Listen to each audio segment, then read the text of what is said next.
174 with the, wow, is that eye candy or not? Mr. Robert Cole. Mr. DeMille, I'm ready for my close-up. And myself, Lauren Gray, the wonderful, the amazing Mr. Robert Cole is with me today. Thank you so much. Lauren Gray, the amazing, that sort of thing. I thought that was a comma continuing your... I tied, did you see that little slide I did? I said my name, and then I said some cool stuff, and then I dropped your name in. So if you listen to it up front, right, it sounds like I'm really stoking on myself. But anyway, right. Mr. Robert, how are you, sir? I'm doing well. What I need to do is, can we stretch this show to 4 hours? I'm in Lubbock, Texas, helping my daughter move out of her apartment. So now I need just freeze frame my face after we're done and keep talking to the computer. And I think you can get away with the whole day if you want to. Well, I'm going to be around for about 5 minutes. So you're going to be on your, although I did notice that Ed St. Ange opened many of those news things that I had sent out on the email. He was all over it early this morning, so I would expect. So maybe he will grace us with his presence. You never know. I mean, he could be showing up for it. Maybe late because he's still studying them and he's writing his script for his comments on all of these. So. Did you see my email that I sent out, an announcement of this show where it says Marriott says hold my beer? Oh. Yeah, exactly. Oh my gosh. I mean, I know it's not in your list of things because we've already covered it last week because it happened literally as the show was rolling out. So it was the topic A for 4 years ago. Yeah, it happened 4 years ago. We found out about it just as the show was opening up. That's right. Yeah, it was this whole thing now about, Friday morning burying the news, waiting as long as it did. Understand there's latency to determine the extent of it, but there should have been an announcement about it. That was, oh my gosh. My understanding is they discovered this there was some sort of, I don't know how large the file was, but they found some sort of strange encrypted file, right? And then I think they wound up breaking, having to crack that to see what's in there. And they opened it up and went, oh no, that shouldn't be in there. And so what's that doing over there? I have a theory. This is based on absolutely zero information from Marriott, pure conjecture, probably completely wrong, but I have a theory anyway. I think this was probably some sort of a pure inside job, maybe, I don't know. But I think it was probably somehow socially engineered.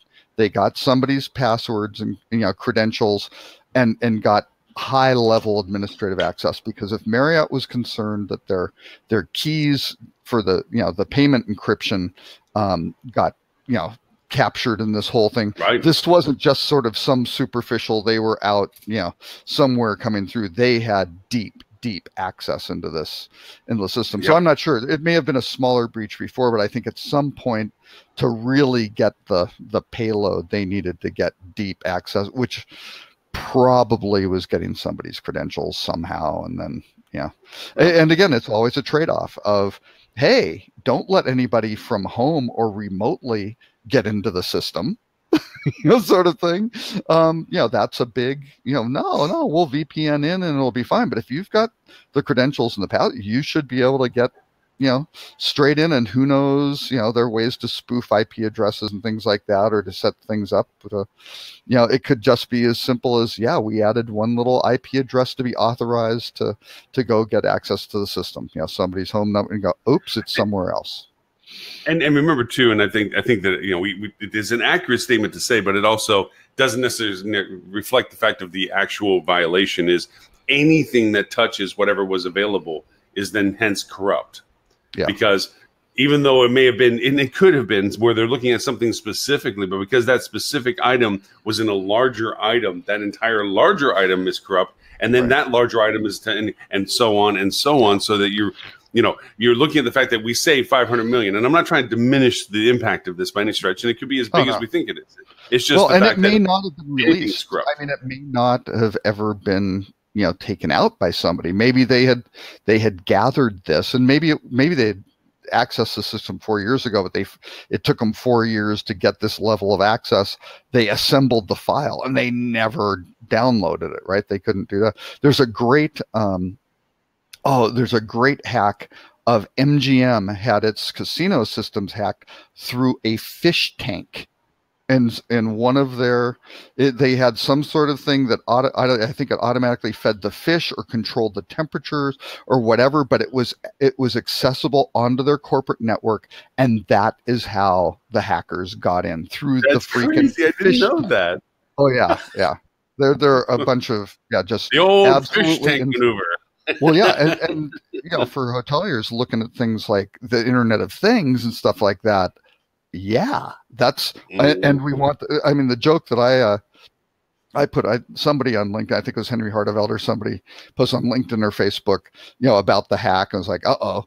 And I just put, just imagine if the hotel industry, the good news is, just imagine if the hotel industry was like the banking industry or the credit card or something where you had these tightly integrated systems, right? Where you right. Oh yeah, I read your post. I read your post. Yes. Full information. It's like, oh, well, good. We didn't just get this stuff, but yeah, we know what you bought at the grocery store. Yeah, we know all the stuff at the IP addresses. Yeah, we know what IP addresses you were accessing. We know all the stuff. We know everything you've ordered for food. And Tim Peter is joining. That's excellent.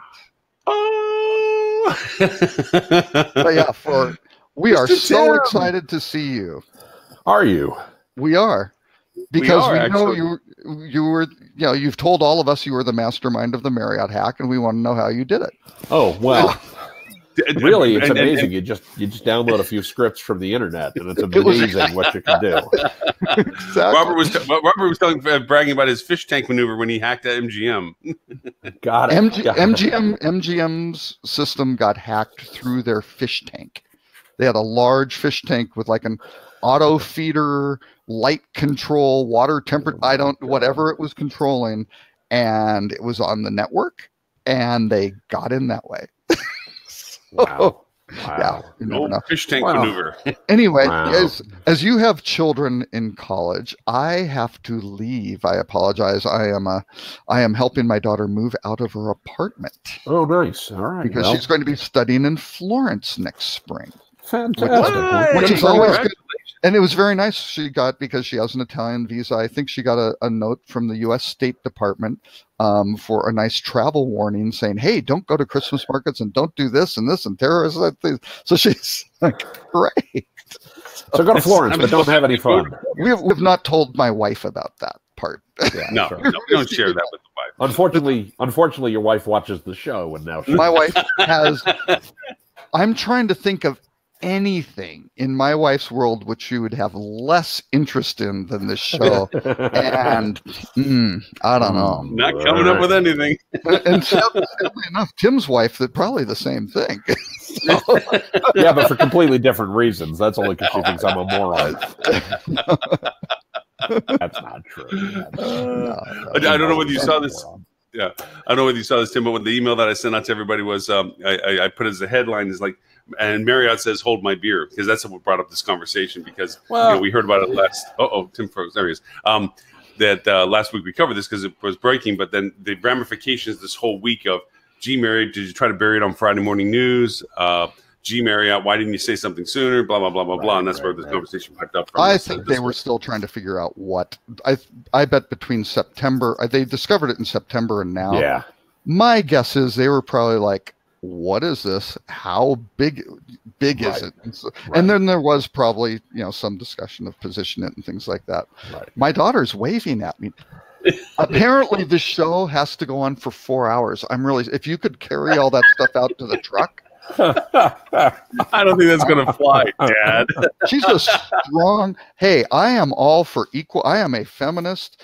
Equal rights for women. She should be able to carry whatever. Oh, you can be on screen. Say hi to Tim and Lauren. Come on. This is Miranda. I'm Miranda. Hi, Miranda. How are you? Your dad is a very smart man. That's all to get off his butt and help. They can't hear you. They're saying really mean things about me. So they're happy I'm leaving. So anyway, that is have true. a lovely time with all the news articles. There's Yes, yes. I'm going to be beaten. Robert's daughter. We know this is Robert's daughter. Absolutely. Exactly. Absolutely. A lovely time. Lots of interesting news things. Yes, you did. You gave us a bevy of information. Thank you. Oh, very and much. the Rut Row. The Rut Row was a particularly. It was Hilton who told Marriott, "Hold my beer." I think. Yeah, that's true. We should say with the camera shower thing. Yeah. We'll get to the Rut Row for sure. We'll make sure we hit that one for sure. Have a great Lift weekend. with your legs, Robert. Lift with your legs. I just have to get the stuff onto my daughter's back and lash it to her. You don't have to take that from him, Miranda. Long like bull. Yeah. Strong like bull. All right. Okay. Be well. Be safe. Bye, Mr. Robert. Bye. Mr. Tim, thank you. How are you today, sir? I'm doing all right. I'm fighting the creeping plague, but I decided. Oh no, is that the stuffy sound I hear? Yeah, exactly. It's okay. Yeah. It's all right. It's that season. I will live. It will be. Yes. Now, Robert did leave us some fun topics, but we don't have to hang to them particularly. But I had a couple other items I wanted to throw into it too. But is there anything that you wanted to chime in about that you thought was well, I will admit I love the fact that Expedia came out and said Google is our biggest competitor, and I like this story for two reasons. One is because I think it's true, and two, because Duetto published a white paper last week that Robert and I and some other folks participated in and gave our various thoughts, where they referred to Google as your most important distribution channel. And in fact, if I can quote myself directly in the white paper, I said, where is it? I'm looking for this. Oh, for heaven's sakes, where the heck did it go? I just had it a second ago. You know what you said. You don't have to look at it. Well, I wanted to get it as close to the quote as possible. But basically, my point was, I said that, I think that they're an enormous competitive threat to the OTAs. That Google is an enormous competitive threat. So it was really cool to see Expedia come out and say exactly what I said. So that always makes me happy. Yes. Yeah. No. And then this week is the Expedia Love Fest. I love what Robert said in his note that he sent out of all the topics that he referred to it. That it's the time that the general populace of hoteliers drop their pitchforks and torches and stop fighting Expedia and enjoy the hospitality of Expedia's Love Fest in Las Vegas. Because they throw an amazing party. If anybody can do it, it is probably it ranks as being some of the best organized and I wouldn't say over the top, but I would almost say over the top experiences for people. It's kind of like Consumer Electronics Show in the sense that this is a gathering of everything. And sorry, go ahead. Go ahead. No. Go ahead. It's funny because one of the biggest struggles that Google has, the booking, that's the cold medicine talking. One of the biggest struggles that Expedia has and Booking will have and the like is, Expedia has most of the inventory they're going to get. And I mean, even if you look in Europe and places like that, obviously they've got some room for growth. There's plenty of room for organic growth there. But, domestically, North America and some specific countries around the world, they're not going to get a lot of organic growth because they've got most of the properties they're going to get. Right. So their growth has to come from other places. And I think they will, over time, either learn to find ways to partner with hotels to increase their revenue, or they're going to have to do something else. Right. I mean, unfortunately, they have to feed the beast every quarter. They have to feed the beast every year and drive increased growth. And it's not going to come from adding tons more inventory, at least in North America. Right. So it's no surprise they're going to do a big party like they do every year. I mean, it's a hell of an event, and try to bring people in to show that they're willing to play nice with hotels, and that could be a good thing in the long run. And strangely enough, and going back to your Google statement to this, and I want to echo a little bit more of it with the Google. Do it didn't ask me for my opinion, but that's fine. I'm going to get. My therapist said I should get past that. No, but the fact that Google does what Google wants, right, and Google controls how large the portal is for us. Right. I mean, one day it could be a big barn door, and the next day it could be a peephole. It depends on what they think they want to send to us and how they want to send it to us. Right. And there's things that are not literally in our control. We're sitting at the bottom of the mountain waiting for the person to come down from the top of the volcano to tell us what's going on. You know, does he have 10 or 15 commandments? Because they're constantly changing the rules to whatever they think they want to say it is. And you need, in this strange world, and I'm not saying that we should have a love fest all the time with Expedia and every other OTA, but they're the only well-recognized other alternatives to discovery. Right. Oh, that's right. So you go into Google and all of a sudden you have this location ranking. How well do you rank? You can't control it. It's determined by them. And then I find out that location ranking isn't even standardized. It's based upon its interpretation of you as the individual user as to the ranking. That's right. So now all of a sudden it's like, holy geez. So you as a product provider, as a hotelier, putting your hotel out, cannot control how Google defines your relevance to the potential guests that you want to get to through their portal, because they're dynamically changing that value proposition on their own platform. Yeah. So strange enough way, and I remember long enough back, because I'm old enough and back, that you used to look for websites on a big book you went to the bookstore to find, because there was no search engine. It was the big World Wide Web book, and you would open up, and it was like a phone book. The directory, right? Yeah, the directory. It didn't last long, but it burned in my brain. It goes back to the hotelier book. Remember the big book? If you were in the hotel book, you were a hotel, because if you weren't, and it got ridiculously expensive. But so those days of all of a sudden being cut off from the ability to discover or being controlled by a single source is what Google is reflecting. So to your quote and your comment, yeah, Google is the biggest threat because it truly dictates the communication ability of your guests to your product. Oh, for sure.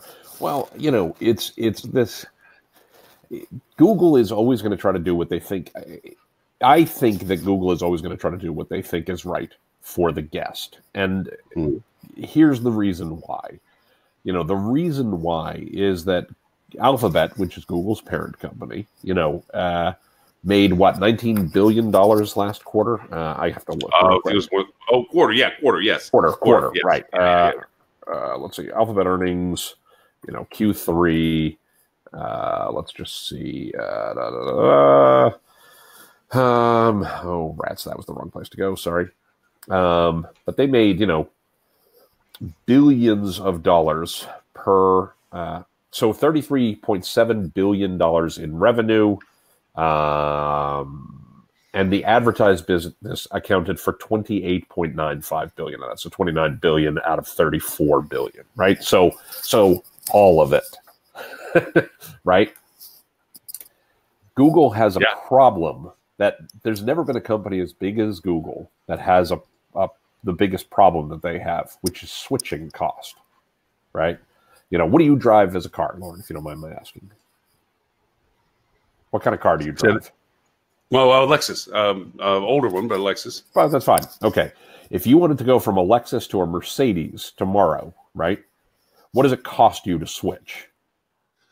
It costs you the cost of a new car anyway, right? Yeah. Okay.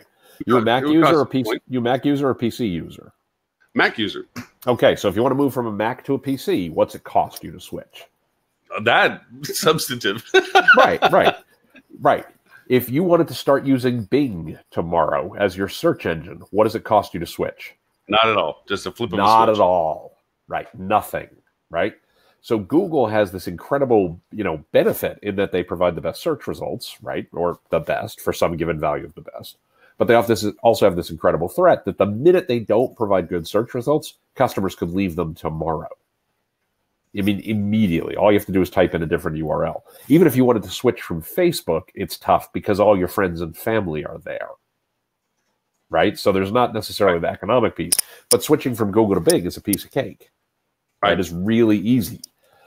Yes, I know people's behaviors are hard to change and all that other kind of stuff. But if Google wasn't giving good answers to the question, people would stop using them. And so they're sort of committed to this idea. They have to be committed to this idea of they have to give good answers, the best answer.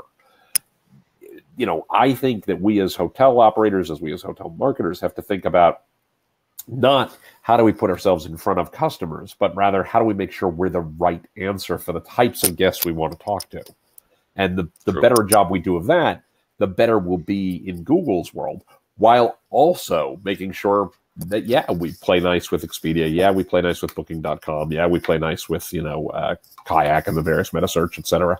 Because the more competition there is for the customer, the better it is for us as hoteliers, because it's going to keep our costs lower and make sure that no one person is the sole gatekeeper who says, none shall pass, right? Right. All right, Gandalf. right. Yeah, I'm Gandalf the Pink. But right, that's the scenario of Google has to give a good answer, and the fact that there is some competition for the eye of the consumer is not a bad thing for hotels, because it ensures no one person gets to control that gate and say, yeah, you don't get to come through. So right. I think that's a real positive. When you talk to hotels, Lauren, about what they ought to be doing given this reality, what are some of the things you talk to them about? What are some of the things you say, hey, these are the things I would focus on right out of the gate? Oh, well, we've had this discussion on the show many a times. I mean, the first and foremost thing is, how is your guest interaction? What is the quality of what you're doing with your guest? I mean, are you truly a hotelier and a hospitality at heart? Do you have the heart of the servant in mind with your experience with your product and core to that? And then, is that well represented to them? Are you conveying that beyond just the experience of your guests? Are you able to use that to generate more guest interest because that's a known entity? Or is what you're doing reflected by your guests? That's like the pitchfork in the ground, straight up where you start from, and then you kind of string from there. Because you can only put so much lipstick on a pig. Right, exactly. Well, and especially, first of all, yeah, exactly right, exactly. And nobody wants to, find themselves kissing a pig, right? But it's one of the reasons we rave about our buddy Ed St. Onge and the Flip2 guys all the time. Facebook has the same thing in terms of controlling their algorithm in terms of what content gets seen. And right now they're putting a lot of emphasis on content from friends and families being seen by friends and families. So, what Ed's group does, what Flip2 does, is all about get your guests to tell the story on your behalf to their friends and family. And, oh, by the way, that peeks through the algorithm. And, oh, by the way, they'll tell that story if, to your point, they had a really good guest experience in the first place. So it's all of a piece of making these work together to actually, provide a great experience for the guest, enlist their aid in telling the story, and develop content that helps promote the things that you're actually good at so that you become a good answer for the people who want that kind of thing. And ideally, you show up in Google from that perspective, right? It's funny, just as you're talking about with Ed and Flip2, and he made you join us yet today. We hope he does. But I often find I've come this now on 3 different clients. Yeah. It's the weirdest thing. They get Flip2. They buy Flip2. Yeah. And then it's like they bought a package they never opened. They left the box on the shelf. It's like, you bought this amazing thing and you don't use it. Yeah. You have to open the box and put your promotions in there, put your content in there, give them things to work with. It's just not a buy and forget mentality. It's like, you bought this amazing product, use it, Well, that's true of everything, right? I mean, it's absolutely true of everything, and obviously I've worked with the Flip2 folks pretty closely over the years. They're always easy to work with and want to help you do this stuff. It is this scenario of, it doesn't matter if you're doing paid search, it doesn't matter if you're doing meta, it doesn't matter if you're doing, Flip2, it doesn't matter if you're doing social, whatever it is, none of this is set it and forget it. None of, the only one that's truly set it and forget it, and I hate to say this, is the OTAs, but we know how expensive that is. So you're paying for it in a different way, right? So, pick your poison. Right. Yeah. Now, keep in mind, it's like there's lots of tools out there that people also don't really use to their full potential. I don't know if you use, what do you use for parity, like OTA Insights or, we use OTA Insights. We use Rate Tiger. I mean, it really just depends on the client who's, who we're working with and the like, right? Yeah. Again, it's. I think what unfortunately happens a lot, and I find this is kind of like walking over previous purchases, like you're walking through a Christmas the day after Christmas boxes. Is that they bring all this stuff in because the pitch was convincing and they required them, but it's the creating the formula of strategy. and I had this really great conversation with one of my ad hoc people that I really trust and like a lot. And it's a rare gift. I think one of the things I love and enjoy about this show, one of the most is that I get to talk about strategy. Right. It's a lost conversation. Right. It's all about functionality or format. It's about linear, just But the idea of concept of strategy of plugging the things together and putting them together in a way that has a purpose. Right. What did Edison say? I didn't fail 100 times. I just found 100 ways it didn't work. Right. Right. Exactly right. Is putting those things together, and the strategy discussion of it is there's some great functionalities in the industry. And as much as we bash the ecosystem of incestuousness and how it limits us in some ways, we also can't look a blind eye on the other side of that, which is we don't really utilize to the full potential the opportunities that a lot of these platforms represent. I am constantly amazed at the inefficiency use of CRM data, email campaigns. I would give a part of my anatomy to get a talented email person that would know how to truly work CRM strategy, workflows, and not because I don't know what to do, as it is the amount of work that needs to be perpetually done. I mean, those kind of things, those strategies associated with it are crazy valuable. Crazy valuable. So here's funny that you say this, right? First of all, I just sent shameless promotion in the chat. I wrote a piece not long ago that said great marketing technology won't save you from a bad hotel marketing strategy. I knew you would have a blog about this, right? Of course you do. You're brilliant like that. But it's exactly right. It's I completely agree with this. This concept that you can't buy a tool and assume the tool is going to fix it for you. We were having a conversation with a client this week. We were having a planning meeting for 2019, and somebody made the analogy. We were talking about rev management systems, right? And somebody made the analogy. They said, "Look, here's the fact," and I thought this was spot on. They said some of these tools are Lamborghinis, and some of these tools are Mack trucks, right? And the reality is, most hotels need a Miata or need a Honda minivan, right? But their point was, you can make these things do a lot more if you know what to do with them and you know how to use them and all that other kind of stuff. The mistake that people make too often is they buy the Mack truck when they need the Miata, or they buy the Lamborghini when they need the Honda minivan, and then they don't run it to even remotely its capabilities as that, right? It's this thing of saying, A, I need the tool that matches what I need it to do, and B, if you bought a Mack truck and you were going to, run a shipping business, the Mack truck's not going to do anything if you don't get a driver and you don't put them in the seat and you don't give them a map of where to go and you don't, load the thing up correctly. You know what I mean? Like it's a very expensive doorstop at that point, and the technology is not going to do this for you. No, it's very true. Very true. I wanted to point out that this is a client of mine. I'm going to share some numbers, and I want to be very clear. We didn't do this. We gave them guidance in terms of what to do, but they actually do the execution. They do all the work in-house on this. In 2017, they sent 95,754 emails to their mailing list. They generated about $44,000 in revenue. Okay. This year, they sent, by using various types of segmentation and the like, they sent more emails, but they sent emails to a smaller set than they did previously, right? So each email didn't go out to the whole list. Each email went out to subsets of lists. So in total, they sent almost 208,000 emails. So they more than doubled the volume of emails they sent. And their open rate went up, and their revenues went up to $77,000. Nice. Right? And it was all about, let's target the right customers, let's target them with the right message, and let's go ahead and actually almost double sales. Well, right? I'll share a conversation I literally had with a client. Well, of course, I won't mention the client, but there was a dormant list that they had when they transitioned off of one PMS system to another. And it was a dormant list, and it was a clean list in the sense that it had email, first name, last name, which is great initial start. You'd, of course, always want other segmentation of data. Of course. Data of origin, whatever. Anyway, but the conversation, the persistent conversation was, they'll throw it into the pile and send out. I'm like, stop.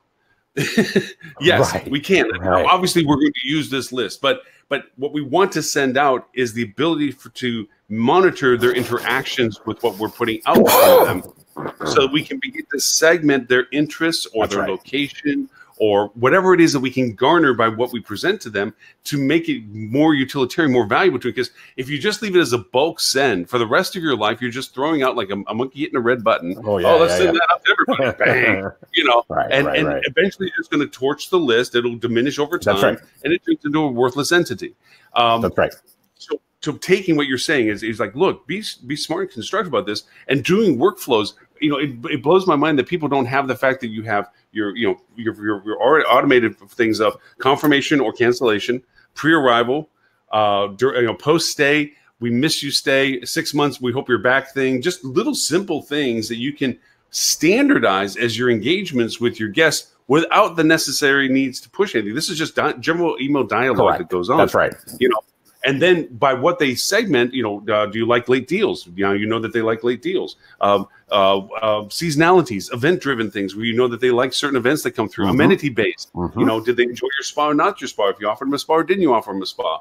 You know, those abilities to finite those things and then make flow that says, did they open it? Didn't it? If they did, if they did, that puts them in the category. If they didn't, do you do a reminder email 3 days later or 5 days later or 7 days later, whatever you feel is a comfortable rotation time for it. Right. And you send something separate. You build this infrastructure, you'd be amazed at the value proposition, as you're saying, that with your client that you pointed out. Just the increase in revenue from dialoguing correctly with your previous guests is a value, is a gold mine. It's a gold mine. It's absolutely true. It's true. Say that again? Not standing on a soapbox. No, but you're That's right. like, do it, people, do it. They always look for the things like, oh, we need business this weekend. Send out an email. It's like, no. That's not how this all works. Right. No, you're exactly right. It's all about what is your strategy? What is your plan? What's your messaging? What's your content calendar, et cetera? You know, if I could make one pitch, since you were on the soapbox for a second, I'm going to be on the soapbox for 1 second. I would ask people, please eliminate the term email blast from your vocabulary in 2019. You know, start thinking about different customer segments and different reasons why you're sending emails to those customer segments. And you know, you might not be hitting send to every single member of your email list every time you send. And in fact, if you are doing that, you're probably doing it wrong. You know, you want to think about okay, we're going to send to this segment of the list this time and this segment of the list this time because of whatever reasons are driving that specific email. Because these are the folks who are 3 days out from arrival. Because these are the people who haven't booked in the last year. Because these are the people we haven't heard from. Because these are the people who stayed a month ago and we want to hit them with a thank you or some offer or something like that. Yeah, it all becomes of a piece to say what is the reason why we're talking to these folks, and then go figure that your open rates go up, your unsubscribe rates go down, your click rates go up, and your revenue goes up. You know, it's kind of funny how those all play together. Funny how that all works together. But even it's such a common sense thing to say, just to add to what you're saying, is that even by offering a military rate or an AARP rate, sure, you're able to identify people's, just from their interaction with it, absolutely. Not that they necessarily but you can identify them at that point so that in the future, should you think, you know what, we can now focus on them because we have something of value to offer them. And we know because of the previous engagement, they would probably be interested in this. Absolutely. The reason why you do last minute deals is because you know that they are in proximity to your product, to know that they would be advantageous, to know that they would maybe say, hey, you know what, let's take the weekend because we can drive there. Or whatever it is. You know, these kind of, thank you, Mr. Obvious, kind of statements don't get exercise. I never have yet inherited or taken into a client that was doing this well when I stepped in. Sure. They usually handled their CRM, not that they weren't doing CRM and email and engagement and so forth with, confirmations and post-day surveys and so forth. And I'll even echo Ed's previous on the show statement. Why do you want to ask negative questions after they've left to solicit negative feedback as the last official communication? Right. Even that has a tailored response, but that at best is what I've seen people do when I inherit them. They've never have had the, let me impress you with our perpetual incubation program, of engagement with our guests. And I usually ask, what is your return engagement with your guests? First off, most don't know They really, truly don't know their return engagement with their guests. And those that do usually aren't accurate. They're usually over ambitious in thinking how much it really is when we really look at it. Which, I mean, I want to be fair. We get it. People are busy, right? The people have lots of other things to do. A lot of folks are checking people in. You know, they're maybe not scrubbing toilets, but they're trying to figure out how to take room, 202, put it back into service because there was a leak or thing. You know what I mean? So I get it. I also think that, you need to say, okay, that's when we need to ask for help. And whether it's with a Lauren or a me or a Robert, or it's, an agency who knows what they're doing or what have you. What you then have to do, though, is also hold those folks accountable, right? In your monthly meeting, ask them, what are you doing to make this better? These numbers look comparable to what we had last year. How are you going to improve on those? What are the things you're going to do to drive those up? And it should show up in your bottom line, your top line revenues and your bottom line profitability as well, right?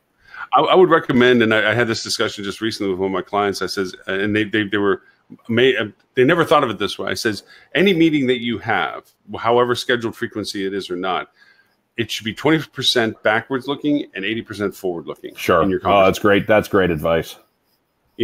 Because all too often, one is most of the data that's given for the meeting isn't handed over until you're actually in the meeting. So you're doing shoot from the hip responses. Yeah. Because you're looking at the data for first, and then you feel like you have to contribute to the conversation because you're in the meeting. So you better throw something up there. Yeah. So some things I always said is like, look, all data should be in your hands at least 24 hours before you're ever going to talk about it. Only part that you should talk about when it comes to forensic reporting is questions that didn't get answered from that data, or insights as to what you think the data historically pointed to that refer to future action. That's it. Yeah. Everything else after that should be about where are we for the future of, and what are we talking about future of, and all these things that go on, event-driven promotions, seasonalities, business cycles, whatever it is, are already in the breach. You're talking ahead of the bullet. You're talking about what the next thing is, not what's coming. If you do this, you would be amazed at how efficient and productive and revenue generated value you would have from all this if you just simply change your meeting structures. And of course the old adage, don't have a meeting, just have a meeting. Right. Well, and since we're on that topic, I realize this is a little bit off topic, but one of my long-standing rules when it comes to meeting, more a guideline, but is don't have hour-long meetings, have 45-minute meetings. Don't have half-hour-long meetings, have 20-minute meetings. If you can get it done in an hour, you can get it done in 45 minutes, for the most part. And you'd be amazed how much time you reclaim over the course of the day that then allows you time to get the work done you need to get done on stuff, right? But with that point, we a client I worked with not long ago had to part ways with a group they were working with, an agency they were working with, because literally on multiple occasions, the agency would come into the meeting. There would be, major issues in the reporting that they were providing at the time of the meeting. And when asked, well, what's causing that? What are you doing about that? And the like, the response tended to be, oh, yeah, that's something we should look at. And it's like, yeah, you think that's something you should have looked at before you sent the report. You brought it to us and you don't have an answer. Yeah. Right. Right. Yeah. So, yeah, if you're running into that, you probably want to move on. It's just a thing you want to be aware of. It's Sorry, go ahead. But as it says that never bring anything to a meeting that you can't explain, and don't. And also with the meetings too is that you don't mandate attendance, because if a meeting is good, people are wanting to be there because it solves problems for sure. Not because they another meeting, great, let's sit down and talk about it. It's like, no, people will want to be in the meeting, have it as an open door.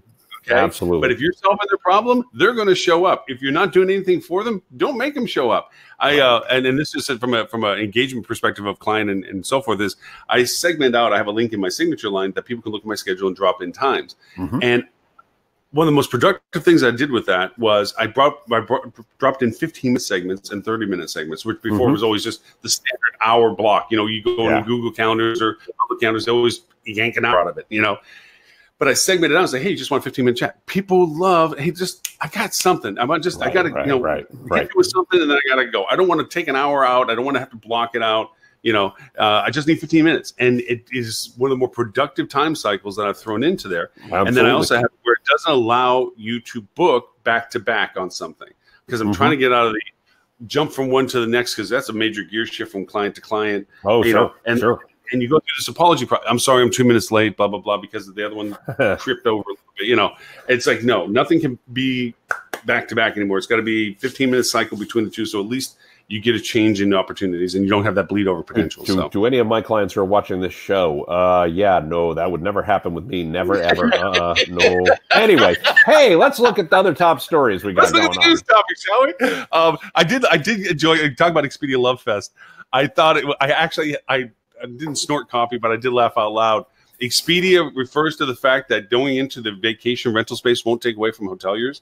Really? That's like being married and saying my girlfriend's going to live with me, but it's okay. She doesn't mean as much to me as she does you, as you do to me.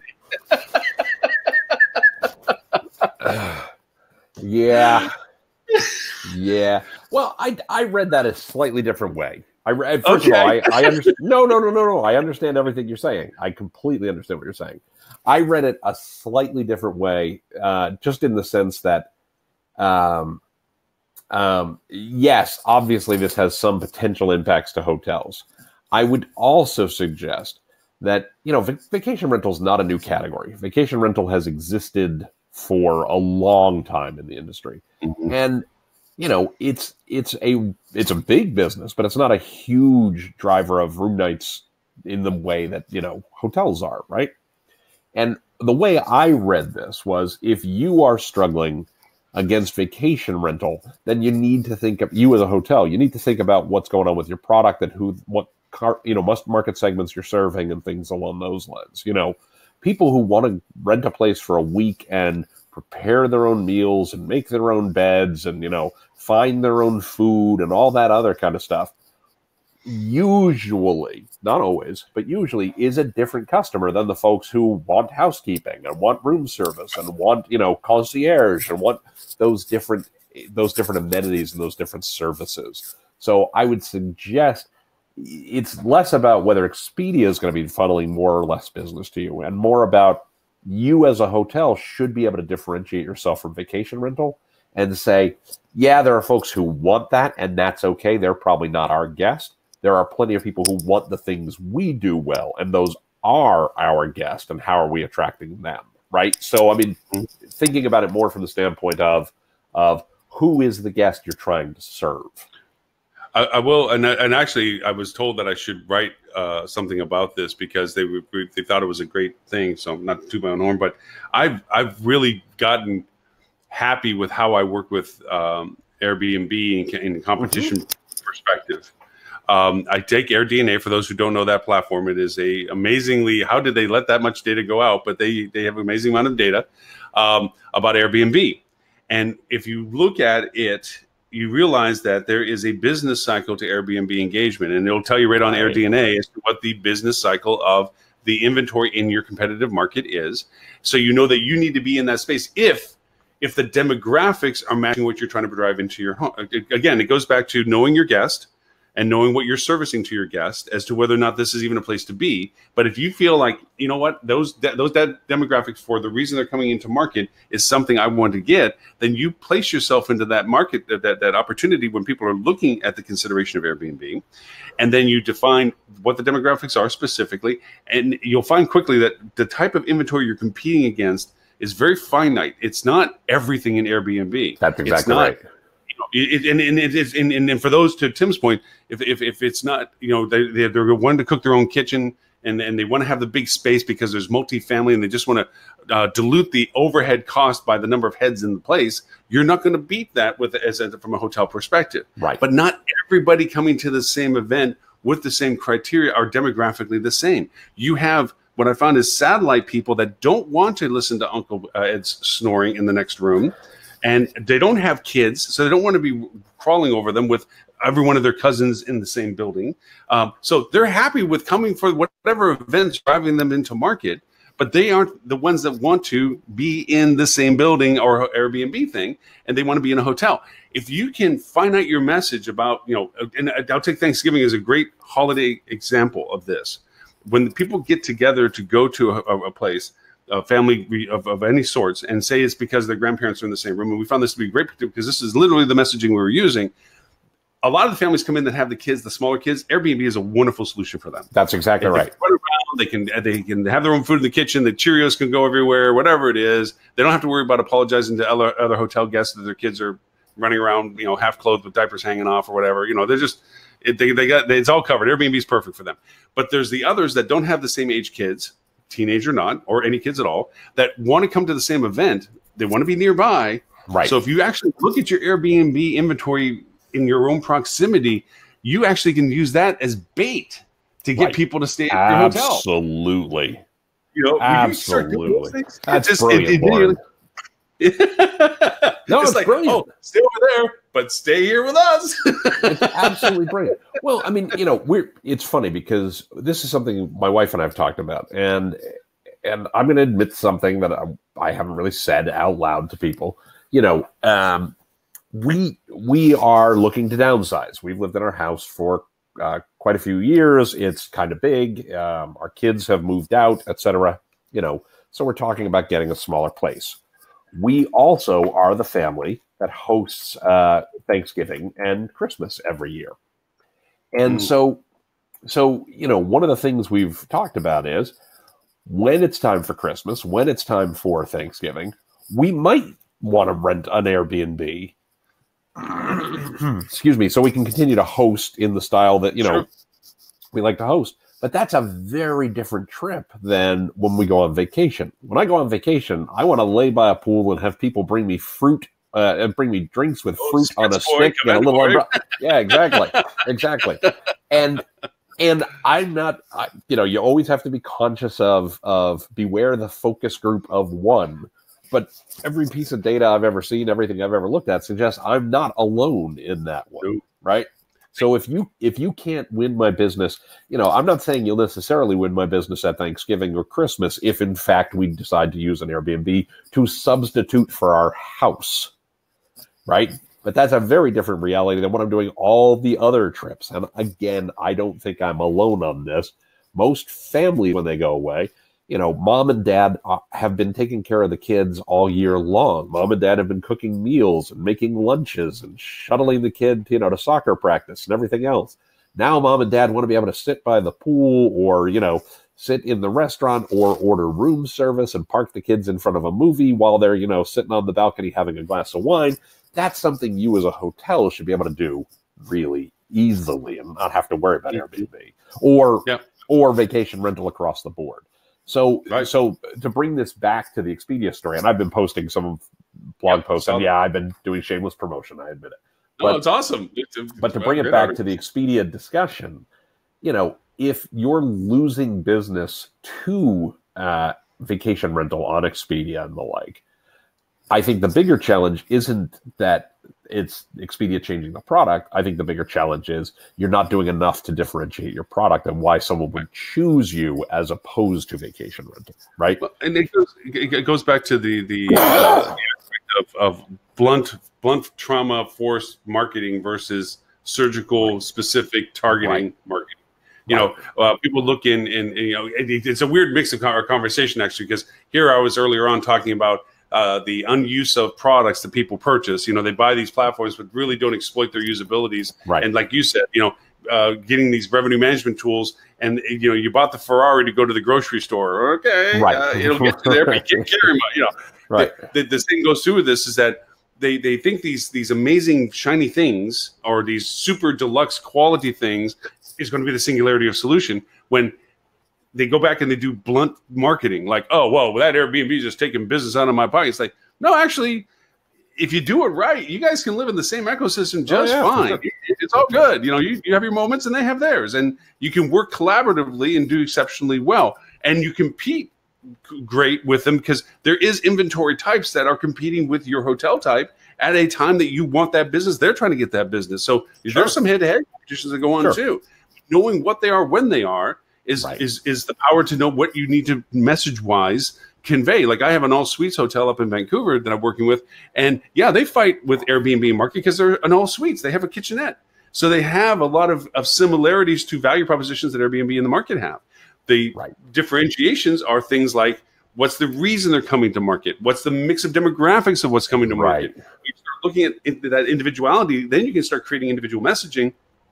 And then to bring something else full circle, you start communicating with your previous guests and the people they talk to, like with a Flip2 platform, what have you, and you are turning into the front of mind conversation. Airbnb is in the back seat, and it doesn't sometimes even get considered because you're solving all of the concerned, issue, trigger point decision making to the guest up front before they even have to consider alternatives, which is part of the working process. If you can answer the hows and so forth, then you can get the guests. So yeah. Well, we just served world hunger, world peace, world politics. What else we got to get? Yeah, what's your next favorite story on the list this week? What else we got? Oh, let's see. Well, I don't want to get to the Route Road Crite way. Let's see. What was it? The other one I was peeking at. No, we did hit Airbnb. I don't want to hit Airbnb again. Oh, I did have one of my own. That's actually not on the list. I'll send this over. Please. And this was just, to me, it was funny. And I'll throw the link up because I'm hitting you blind with it. So I'll throw it up to you first, but I'll take it. So I came across this. I'm mixed between, is it genius or just a sign of the times, and it's a fad that'll fade. But what this is offering is, so many people are so tuned into sharing their experiences on social. It is a paramount aspect of their travel component. So this hotel chain offers the ability to say, don't worry about it. We're going to give you a photographer that's going to, a micro influencer, if you want to call him a different term, that's going to do all your social posting for you. Sure. So you can enjoy yourself and not feel like you're letting your fans down by sharing. Like I said, at first I smiled like, oh my gosh, are we that vain? Has it turned into this? But then if you look at, and I saw this firsthand, we did the tree lighting. Every city has its own tree lighting, obviously. Of course. And Santa arrived in the fire truck, and the tree was there, and there was lots of happy holiday music, and everybody was sitting around. And there was two types of people. Everybody had their phone up. As soon as it was like 5, 4, boom, all the phones go up, right? Sure. But there was the people that were just videoing it to have it as a memory, and those that were videoing themselves while it was happening. Sure. And I'm like, those are the people that would be interested when they travel to say, you know what, we'll just have this person follow us around and take all the magic moments for us. Sure. What do you think? I mean, I've read it about this. What do you think? It's funny. I think, first of all, I want to take a big step back and say it's brilliant to get people talking about the hotel. It's a brilliant idea. I'm looking at the YouTube video right now. I have this muted, but, hold on one second. They've gotten 63,000 views of this video in a month. So that's an okay number or what have you, but it's getting them some traction. It's getting them some awareness and the like. So on a pure, get people talking about your level, I think it's a smart idea, right? Mm-hmm. In terms of, is this a moment in time that will pass? I don't know. I think clearly there are too many. Look, there's a lot of narcissism out there. We can debate that till we're blue in the face. But I don't want to sound like the get off my lawn guy or anything along those lines. People are going to do what people are going to do, and that's going to change over time. Folks like to take photos of stuff. I will tell you, given the ages my kids are and the number of photos we took or the videos we took with the big bulky video camera that we never can drag out and look at now that they're older, I would love to be able to go back in time and have an iPhone then to have taken videos that I would have in some other format, right? So, anytime there's a change in technology, there's a change in culture over time, right? I love the Geico ad where the person calls Alexander Graham Bell in the theater, right? Yeah. And, I laugh about that ad for two reasons. One, because he says his phone number is 1. That just kills me. That's his phone number. But two, and this is kind of the point, when he answers the phone, he says, ahoy, right? Now, this is a weird fact.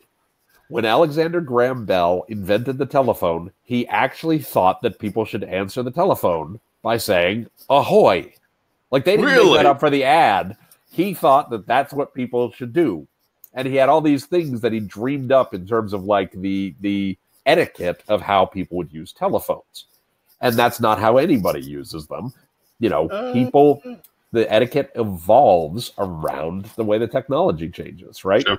You know, for years and years and years, you wouldn't call people during dinner, right? It was just considered rude. You know, right. In my house growing up, we would never call a friend's house at 6 o'clock because it's dinner time, and that's rude, right? And that was etiquette that evolved to say, well, that's not a thing you don't do. Now, nobody answers the phone. It used to be the phone was ringing. You made a mad dash across the house. Oh, my gosh, we got to get the phone while it's ringing. Right? It's so important. Yeah, absolutely. And now you look at it and you go, yeah, I'm not answering that. Right? So this whole idea of, you know, people taking selfies versus taking pictures of others versus other people taking pictures of them or whatever, it's a moment in time and the etiquette will shake itself out over time. I think this is really smart from, you know, differentiating your property and saying something fun and, you know, all that kind of stuff and getting some buzz.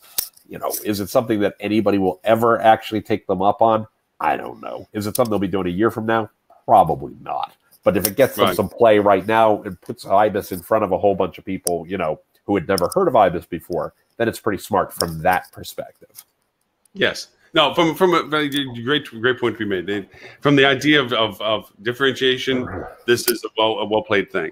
I was looking for the actual usability of it. It's like it is an amazing mixed bag of usability versus cultural acceptance and so forth. I mean, you know, one thing that I have decided on traveling now, just to sidebar something that in similarities, is I refuse now to take any experience-driven travel and not find a local guide. I've really come to appreciate the fact that most of my previous travel has been exposure, but not an indulgence of understanding. I mean, there's the Eiffel Tower. That's great, and I know about it, and I read about it, and here it is.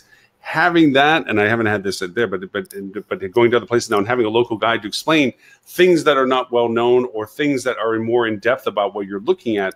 You know, you can appreciate more where you're at from that experience. Sure. So, and I know people translate that in a simplistic way with just the visuals, like, hey, click, here's me in the Eiffel Tower, just so everybody knows I've been at the Eiffel Tower.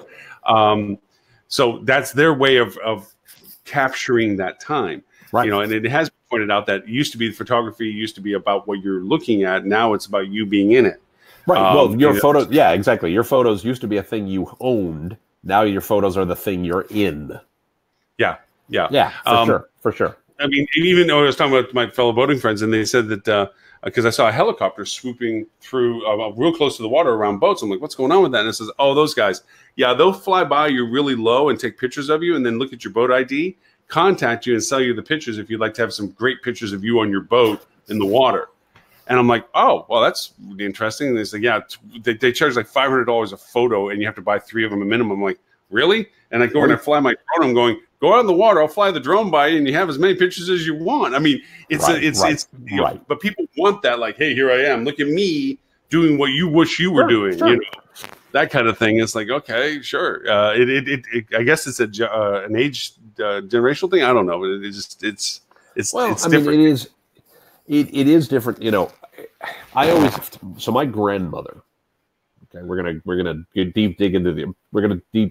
dig deep into the archives here, and I'm gonna do a Robert Cole story, but I won't make it too long. You know, my grandmother was a telephone operator. Right, my grandmother was born in 1906, and she was a telephone operator from the age of about 21 until she was about 60. Right, so almost years she was a telephone operator. Right, and you know, during an era, we're talking 1927 to 1966. So this is the era of ladies, and let's be fair, they were women, right? There weren't a lot of guys in the job, sitting there, you know, patching wires into the thing, right? And because of the age she was, my grandmother always used to complain about the fact that no one wrote letters anymore. All they ever do is talk on the telephone. You know, and it was this lost era of people writing letters to one another, right? Times change, you know. Yeah. People used to take my baby pictures are on slides because that's how you took photos when you were my age as a kid. Yeah. Oh right? Yeah. You know, times change, tastes change, technology changes, but what happens is the culture the culture adapts to the tech and changes what we do with the tech, right? Yes, the tech also shapes culture to some degree. Will people still be selfies 10 years from now? I have no idea. Will people still want ways to capture their memories? Absolutely. You know, so I can see both sides of it, and I think we just our hoteliers is to say, you know, how do we preserve the best of what exists, right? How do we preserve the best of the culture, and the stuff that changes we adapt to and make sure our guests are fine while we're adapting, you know? I mean, that's my take. Maybe I'm on my soapbox now. It's very true. I mean, it's just one of those things. I'm still amazed by the fact, and this is actually being forced on us as consumers. I don't answer phones anymore, not because I don't talk on the phone. It's just so spam laden. I'm constantly seeing phone numbers from my area code, and I'm like, wow, my long lost cousin from 305. Really? Wow, I better talk to him. You know? Right. And so I don't answer right away.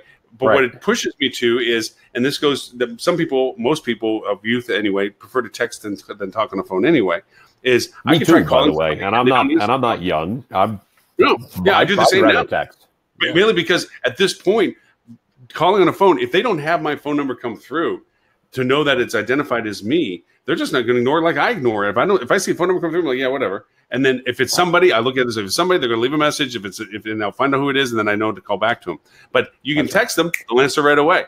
If you call them, you're running a crapshoot as whether you're going to get reach them. So we culturally are even changing in that component of it. Is that it's oftentimes text driven and so forth. I did download an interesting program. I haven't used it yet. And I loved it.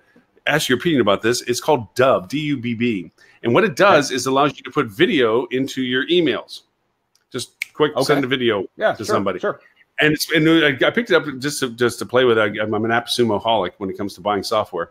And it, yeah, I know, right? Every week I go, hi, my name is Lauren. It's been 2 days since I bought an app. Yeah, exactly.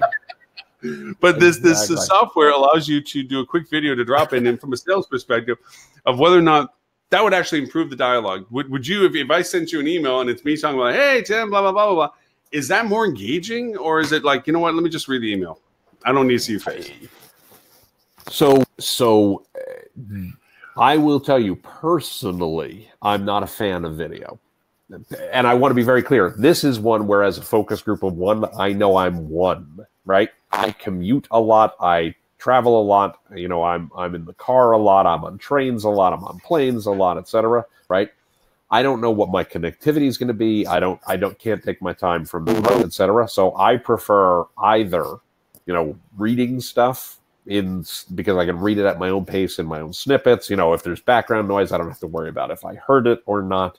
You know, and if I'm in the car, obviously I can't watch the video anyway. So at that point, it has to be audio, right? So it to suit my lifestyle, like it drives me nuts when people send me links to things. This is a personal thing, right? Focus group of one.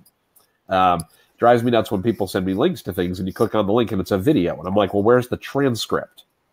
Right. I just want to read the transcript, see if this is something I want to spend the next 5 minutes watching. Right. And then maybe I'll watch the video later, right? So it's that kind of thing of video does not suit my lifestyle as a general rule, right? But that's a personal thing. That's not necessarily going to be true for everybody always, you know? I looked at it kind of the naked versus partially clothed mentality.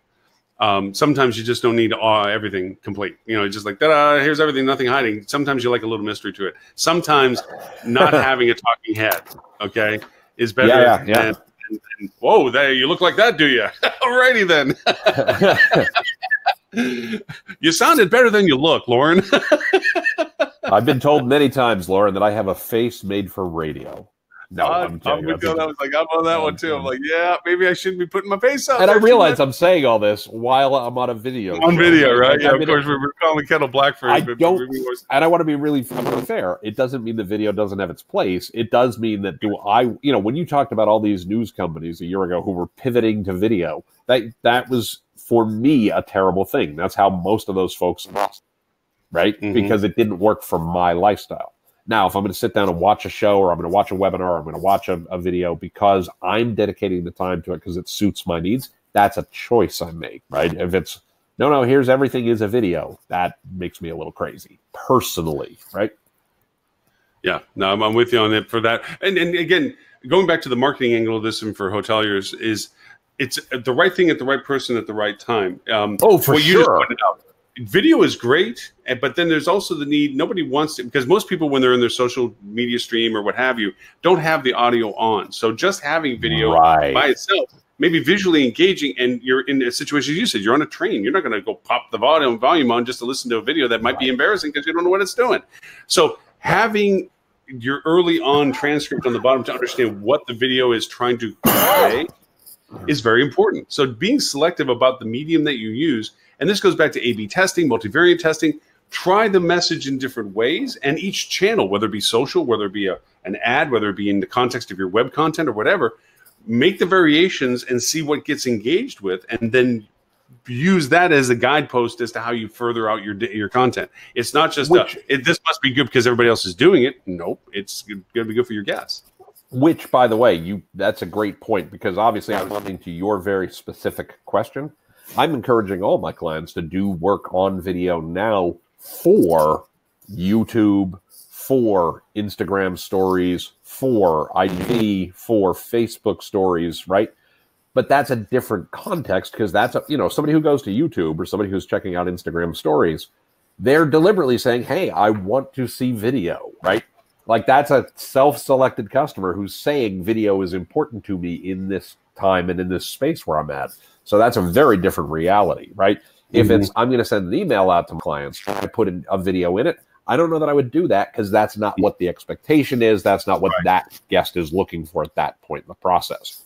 Would I put a screenshot of the video and say, we put together this amazing new video that shows this cool event we did, or this thing that's coming up, or something along those lines.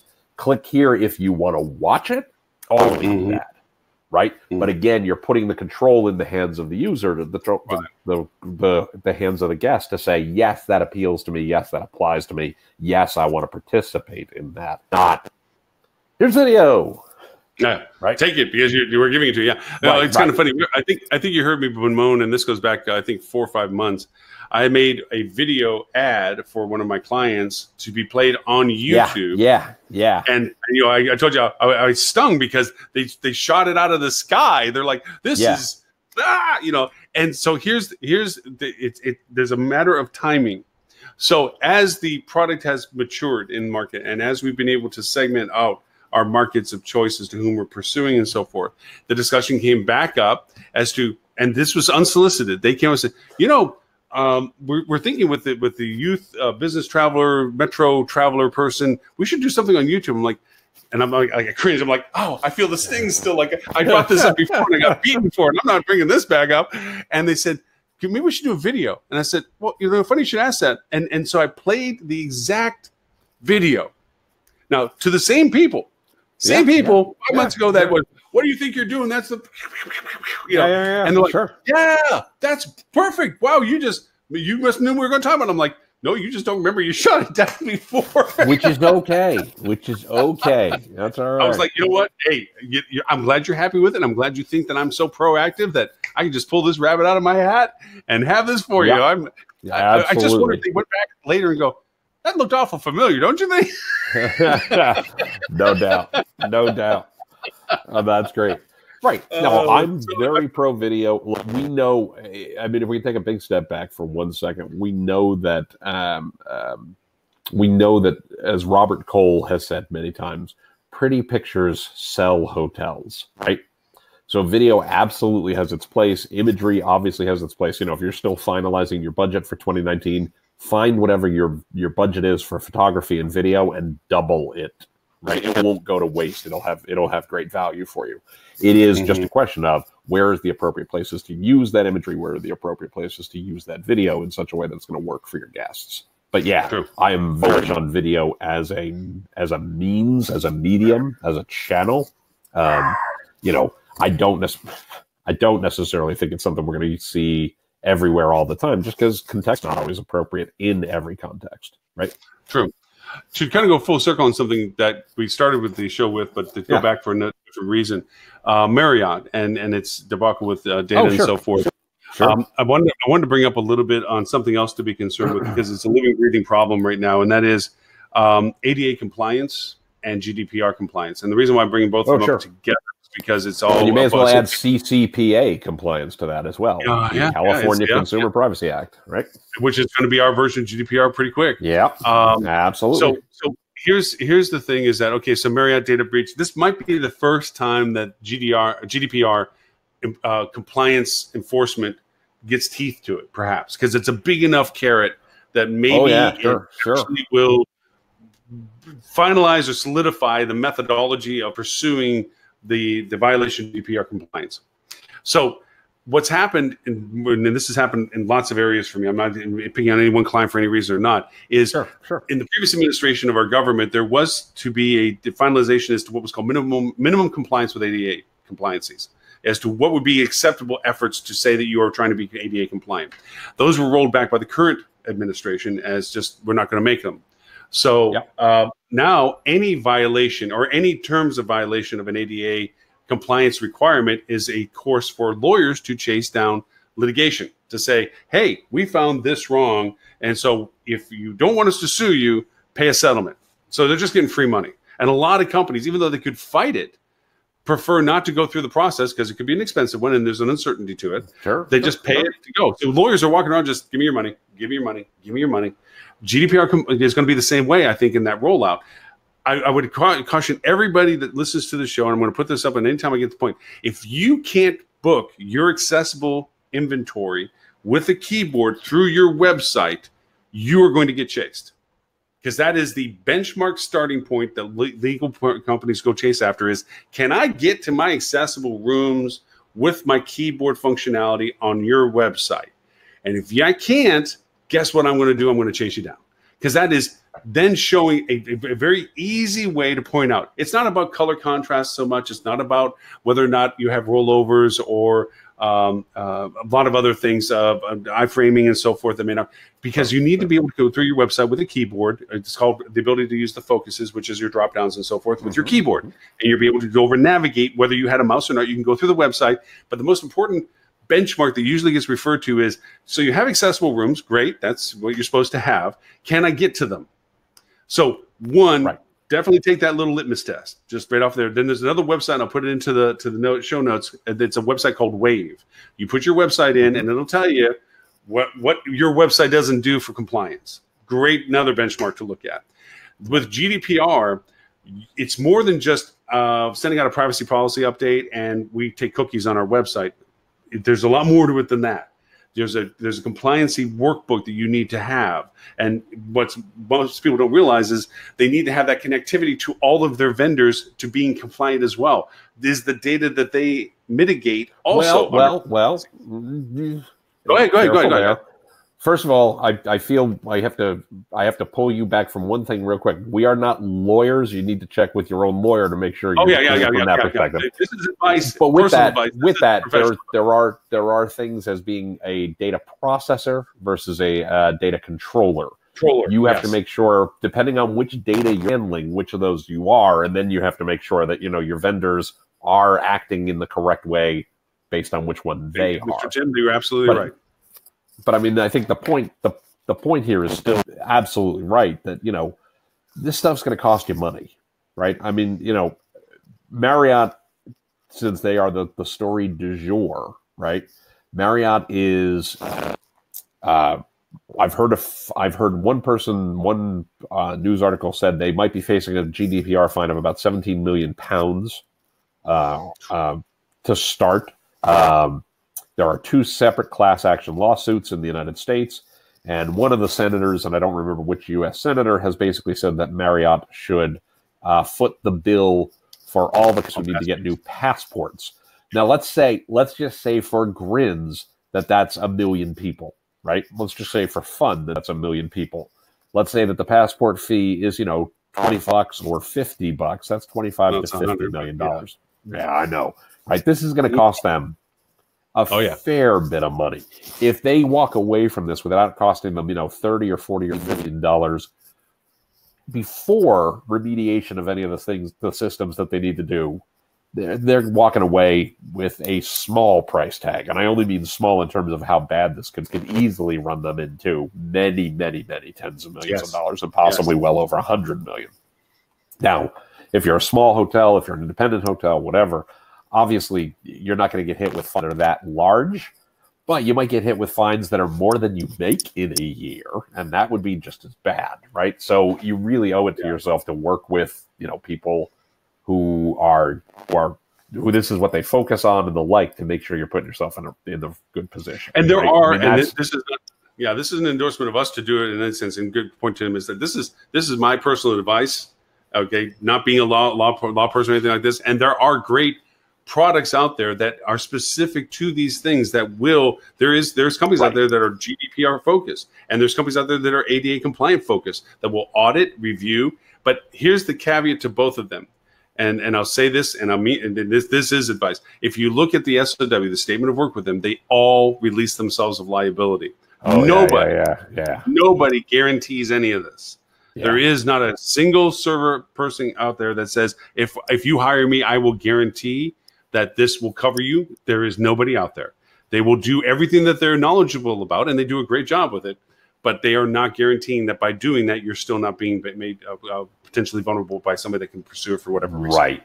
Absolutely. That's a great point. It's a really great point. Something you got to watch for. And the same is true, with your booking engine vendors and the like. When we talk about ADA compliance, I have the dubious distinction of having worked for a company that was for this, believe it or not, 12 years ago. So I've got a good decade and a half of experience with this. I spent 2 years of my life negotiating on behalf of a very large hotel company on Section 508 of the Rehabilitation Act of 1998, and basically trying to get ADA to apply to websites back in the year 2000s. And it's not fun. I wouldn't recommend it to anybody, right? But we spent a lot of time meeting with not only the American Federation for the Blind, who were the folks who brought the suit, but also, the attorneys general of several states in the United States and the like. And it was not a pleasant experience. I wouldn't recommend it to anybody. Now, one upside I would say is if you do this right, it also helps a lot with a lot of the technical SEO things that you want for your website. Yes. For instance, things that you want to do for accessibility and compatibility, excuse me, is making sure you've got quality alt text on many of your images. And Google has actually just interesting. The other day they talked about this, all about how that plays a role in the algorithm in a new way, and it's helping Google understand what the content is about. So it's definitely something you want to take a look at, and definitely something you want to think about. In fact, I'm going to post 2 links, one Search Engine Roundtable. Google, if you want your images to rank, then use alt text. And I mean, that comes straight. That's just good SEO. It's just good SEO, and it's good from an accessibility standpoint. You can do right by your customers, you can do right by your business all at the same time. Yeah, and that's the core element we always look for. Yeah, and to say this from a marketing perspective of this, and guest satisfaction and guest serviceability. Imagine not being able to look at a screen, but still needing to travel and to find a hotel. Right. Look at being colorblind, where you can't see a particular color, and so the websites that you look at, you can't see the differentiation between the font and the background because they're too similar, or in the color spectrum you can't see. There's a range of things that if you really truly want to provide the heart of the server, where you're providing a service to your guest, you should have this functionality to the benefit of that guest. It doesn't mean that you have to destroy the experience that other guests have with your website. Oh, no, not at all. Monetize it to somebody else. You're not chasing the tail the tail isn't wagging the dog on this, but to have this availability to it. And I would also recommend, and this is just good advice, but it's also helped in the process of what we're talking about, is show in a place in your site, whether it be your footer, so it's throughout your site or whatever. Hey, if you had any problems navigating our website, please let us know. Click here. Let us know. We'll help you with it. Okay. Or if in terms of give aspects of your site that need to have full compliance, black and white backgrounds, full navigability with a keyboard, all of these things, find a home for them on your website. It doesn't mean every flashy piece has to be just like that, but everything about the core functionality of your website, the ability for people to do business with your hotel is available there. It's just good business. And I can say this from a marketing perspective, any people that are travelers that have service needs, you know, those who need a refrigerator for their insulin or whatever have you, you provide those service levels, you have a very loyal guest. They will always, in your market, come to you because they know that you know that they need this and that you're providing these services. And you're not trying to charge them through the nose or whatever have you. You know, it's always been about what is really truly ADA compliance. Is it the fact that the only wheelchair ramp is in your loading dock? You know, did you put one in the front of the hotel so that people can feel like they're a guest of your hotel? These things, if you do these things, you'll get a very loyal clientele that appreciate the efforts that you've done to provide service to them. So, well, and especially when we talk about an aging population, you know, if you think about it, that the youngest baby boomers, right, are folks who are currently in their early 60s, right? Is that true? No, I'm sorry, late 50s. No, my apologies. I did the math wrong. Sorry. I'm on the tail end of the baby boomers. I'm in my late 50s. right. Mid to late 50s. But obviously, what happens when you get into your mid to late 50s, right? You know, your eyesight starts to get worse. Your eyesight starts to get worse. You don't hear as well. Obviously, as you get older, don't get me wrong, people live longer. There's better healthcare and all these kinds of things. But the reality is, we're going to have a lot more people who need assistance from an accessibility perspective over the next 5, 10, 15 years than before. And so there's good business reasons to do it as well for the needs of, you know, an aging population, an aging customer base. So something you definitely want to take a look at. Speaking of, we've got about 9. Yep. I'm sorry. I was going to say we're coming up close to the top of the hour. I don't want to lose track of the time. I want to just do the row at least to throw in there for it because it's just one of those. Okie dokie. Here's what happens. For the row is with Hilton, and if you want to cue it up because you know the content, I'm going to go over into the link real quick. But a woman was not happy with her shower. Yeah, she apparently there was a hidden camera that was filming her as she was showering. And then she was blackmailed, allegedly, right? She was staying at the Hampton Inns and Suites in Albany, New York, when she claimed she was recorded by a hidden camera in her room's bathroom. And then the photo was uploaded to a pornographic website with her full name, and she began receiving emails from someone demanding more images of her. You know, that's nuts. Obviously, I'm sure this was a franchised property. I don't know enough about the details, and I'm certainly not going to play a lawyer. You know, look, Hilton, clearly this is not their policy, right? Hilton, I'm sure, will be happy to pay some amount of money to make this go away. If the franchisee was aware and should have been aware, they're going to get smacked around pretty hard, and probably rightfully so. I mean, this is a horrible thing to do to a guest. This is anti-hospitality, right? Yes. It goes far beyond the norms of what, you know, of anything. Like, I don't even know where to go with this one, you know? Well, the connect the dots, and this is different and in scope of the way they describe this is compared to the incident that happened where the guy put the camera on the door to film the the reporter. Yeah, that was a single person attacking a single person, and in the venue of the hotel. This is and again, I echo, this is absolutely horrendous. Yeah. There's no endorsement of anything about this, but this is a money pursuit in the way that they're talking is that the hotel also went under renovation, and they're playing it off as that's a way of hiding the scene of the crime is because they renovated the hotel. So, you know, they're saying that Hilton's saying that, hey, we looked and there's nothing there. Well, it's all renovated, so why would it be? That getting into that little minutia, this is a horrendous thing to happen. Apparently, they're thinking that it's an inside. That it was a staff person that did this, that was the only person to have access. I don't know how to say that because that room gets rented to several people. Why wouldn't would it be possible somebody put something in there that stayed there? Who knows? But the idea of it is that we always have to be mindful when you travel. Look for out of the ordinary stuff. I mean, I don't know. Every brand has its shower head, so you can go into Hilton has the rain shower head to it, and Marriott has the pressure head. But it's being aware as a traveler. Of course, you're not going to catch everything, but I'm also the traveler that brings my own smoke alarm. Why? Or CO2 alarm? Sorry, because they don't have them in hotels, and unfortunately, things happen, and CO2 is a silent killer, and there's no alarm in your hotel that tells you this. And it's just weird. It's a little dinky thing about this big. I carry it with me, especially when I'm traveling abroad, because different standards in coding. And I carry it with me. It's a weird little thing. It sounds like paranoia, but I do. No, it makes sense. Yeah, I mean, look, bad for Hilton's brand. It's bad. It's bad for hotels generally, right? I'm a big believer in you sell the destination first. We want people to feel comfortable staying in hotels. And safe, and safe, all that kind of stuff. Like, this is bad. Whoever did this needs to, go to jail, frankly. Yes. I fortunately don't have to worry about this specific one on a vessel because people would pay me money to make sure I keep my clothes on. Oh, I see. Sorry. I was trying to lighten the mood a little bit.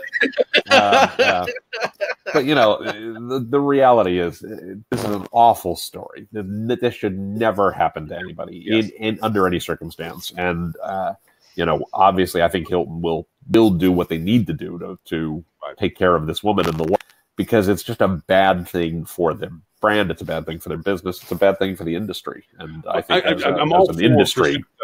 The pursuit of justice is paramount. Yes. I completely agree that she should pursue justice. And I completely agree that Hilton should collaborate with the pursuit of understanding how this, to solve both problems, to solve the problem that it happened and to solve the future potential for it not to happen again. I believe that should happen. What I don't agree with is that it turns into a monetization discussion. I obviously there has to be compensation for the violation. I understand. It's just chasing Hilton down, as you pointed out earlier. It wasn't Hilton that did this, but Hilton had of course not. Of course, and so because of that, they're into it. But it's that process that we have to also be as hoteliers mindful of our staff, mindful of training our staff, and mindful of our own quality executions. I mean, as a GM, I used to go over and follow up behind the housekeepers on their deep cleaning cycles. I mean, you have your general daily cleaning, and then you have your deep cleaning cycles, and you would follow your staff around to see, did they do the high dust, and and you as a hotelier, your hotel, your bread and butter place that you live and breathe, should inside and out. You know every room's nuance. You know what rooms have the issues and what rooms don't have the issues and all the other stuff. So when you walk in the room, you should look and go, that's not our shower head. What the hell's that? You know what I mean? That should happen. Or the housekeeper, if it wasn't the one that did it, it should be like, oh, that's not normal. Or at least ask the engineer, do we have to do a new shower? Something should have happened operationally to make sure that this circumstance doesn't happen. Oh, of course. No, I think that's exactly right. And that's a point very well made. With that, we are about at the top of the hour. Yeah, I truly love, I mean, not that I have anything against Ed, Robert. Sure. I love when we get the chance I get to corner you for an hour, man. I love the conversation. Likewise, Lauren. It's always a hoot. It's always a hoot. Well, with that said, we had a whole mess of topics that Robert was generously able to put together that we didn't hit. That will be in the show notes for it. I'm talking to a few guest co-hosts, trying to schedule them in. Holidays are always an issue in the sense of availabilities and so forth. And then in reverse, some of them have now finally a chance to breathe. Right now, I have no chance to breathe. I don't know about you, but I'm buried. Oh my gosh, everybody in the world needs something now. And I think there'll be a minor lull for the holiday week. And then all hell will hath break loose on the newest year.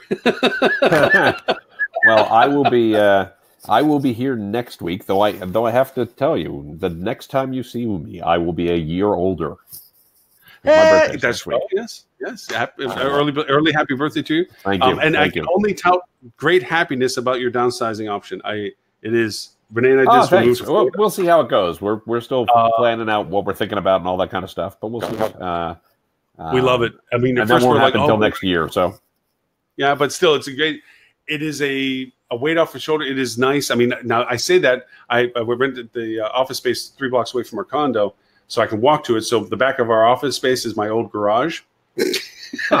Yeah. So I didn't downsize as much as I was anticipating. It was the stuff I really couldn't get away with, get rid of. Sure, but it's sure. nice to have an alternate place that's not cluttering the condo. But having less, kind of recommend it. See, I got to figure out what to do with all the guitars. That's the real. Rent an office And the keyboard and all that kind of stuff. Well, make your own studio. Go get a little office space as your workspace, because working and living in the same space when you downsize is yeah. For sure. There you go. For sure. Let's see. And we got the drum machine. This reeks of nothing but rental space. This is keyboard over here. Yeah, put some soundproofing on the walls for you. Make yourself a little studio. Oh yeah, there you go. There you go. Throw in the background all your badges and stuff, and look at little Chotsky's way up there. See all my little Chotsky's way up there. Sure. Absolutely. All right. Very Tim, cool. Thank you very, very much. If people want to know more about, and obviously the source of all these great blogs you posted into it has articles and so forth, where can they find you? TimPeter.com is the best place to go for everything. TimPeter.com for the podcast. I am Tim Peter on most social networks except for Twitter, where I am C Peter, just because we want to shake things up. And Lauren, where can they find you? Well, for this show and all previous 173 shows, you can go to hospitalitydigitalmarketing.com/live. There you'll find the links for all the shows and the archives. And for this show in particular, you can click on the link for show number 174. With that in mind, I'm Lauren Gray on everything else, except for if you go to Musicality, I'm a really cute 16-year-old, 2 million plus following Musicality person that is now going to Broadway. I didn't know I was on Broadway, but I guess going to Broadway. But yes, that's that channel, Musicality, because I don't do music videos. There's a different Lauren Gray there. Got it. She's turning into a pop sensation. It's weird to see your name and a face that's not you. It's like, okay, it's literally your name. So, all right. With that, Mr. Tim, thank you so very much. Thank you, everyone, for those who watched live and will listen to us recorded. And until next week, Friday, 11:30 Eastern, for show number 175, that will conclude our show number 174. Till then, bye, everyone. Fantastic. Take care.